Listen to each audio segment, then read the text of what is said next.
లేక మమ్మల్ని అంటే ఎట్లా మమ్మల్ని ఇబ్బంది పెడితే ఎట్లా ఊరికే ఊంట కలెక్టర్ ఆఫీస్ పోతే నేను మీకు ఏం ఆర్డర్ ఇచ్చాను కలెక్టర్ గారు ఇచ్చిన ఆర్డర్ మేము ఫాలో అయిపోతాం తర్వాత ఏం చేసుకుంటాం నీ ఇష్టం అది మా మీద సీరియస్ కావద్దు అట్లా వాళ్ళ బిడ్డ మీద వస్తే మాత్రం నేను కేసు బుక్ చేస్తాను ఆయన మీద చేస్తా ఈమె మీద బుక్ చేస్తా నాకు ఆర్డర్ ఆమెను మాత్రమే పంపించమని వచ్చింది ఆమెను మాత్రమే నేను లోపల పంపిస్తాను దానికి నాకు సహకరిస్తేనేమో సహకరించింది లేకపోతే నేను ఆమె మీద కేసు బుక్ చేస్తాను బాబు చదువుతున్నాను ఏమి ఇచ్చిన ఆర్డర్ ఏమి కలెక్టర్ గారు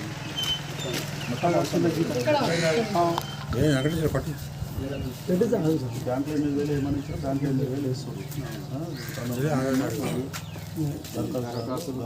ఆయన గంగుల ప్రభాకర్ తండ్రి రత్నం గారి ఇంటి గ్రామం ఆయన మధ్యరాల మండలం గ్రామంలో ఉన్న ఇంటి నెంబర్ 3-13 వేసిన తాళం తీసి దరఖాస్తుదారు అయిన శ్రీమతి గంగుల రమణమ్మ భర్త రత్నం గారు అందులో నివాసం ఉండే విధంగా తగిన చర్యలు చేపట్టవలసిందిగా శ్రీయుత తహసీల్దార్ మధ్యరాల మరియు శ్రీయుత స్టేషన్ హౌస్ ఆఫీసర్ గారులను ఆదేశిస్తూ ఎవరైనా అడ్డుకొని ఇబ్బందులకు గురి చేస్తే వారిపై తల్లిదండ్రులు మరియు కేసు పెట్టమని చెప్పారు దీనిలో ఏముంది గంగుల రమణమ్మను సౌందర్యం ఇద్దరిని చేసుకోమన్నారా లేకపోతే రమణమ్మను ఒక్కడే రమణమ్మ అని ఇప్పుడు ఆర్డర్ ఏముంది కలెక్టర్ది ఆ ఆర్డర్ మేము ఒబే చేస్తాం దాని ప్రకారం పెట్టిపోతాం అర్థమైందా అలా సౌందర్యాన్ని మెన్షన్ చేస్తే సౌందర్యం కూడా ఇలా తోలుతాం కానీ అందులో లేదు కదా అది తల్లి కాబట్టి తల్లిని తోలమని చెప్పేసి కలెక్టర్ ఆర్డర్ ఇచ్చింది ఆర్డర్ ప్రకారం ఫాలో అర్థమైందా ఒకవేళ బిడ్డను కూడా అంటే మళ్ళీ కలెక్టర్ మళ్ళీ ఆర్డర్ తీసుకొచ్చుకుంటే అప్పుడు కూడా తోలుతాం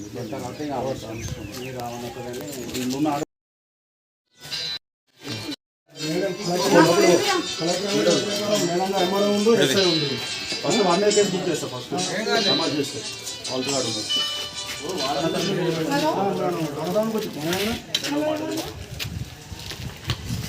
ఓకే నేను తహసీల్దార్ని మాట్లాడుతున్నా ఒక నిమిషం లైన్లో ఉండవు మీరు లోపలికి వెళ్ళండి ఒకసారి కూర్చోండి కూర్చోండి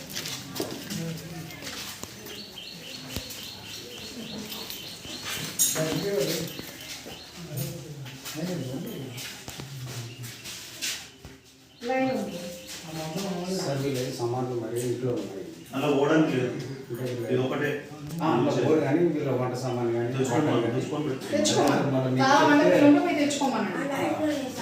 ఇప్పుడు ఇది చూడలేదు రాదా ఉన్నది సార్ ఇది తెచ్చుకోండి పెట్టుకో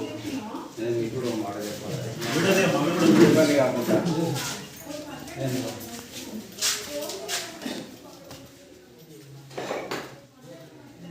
వచ్చిందా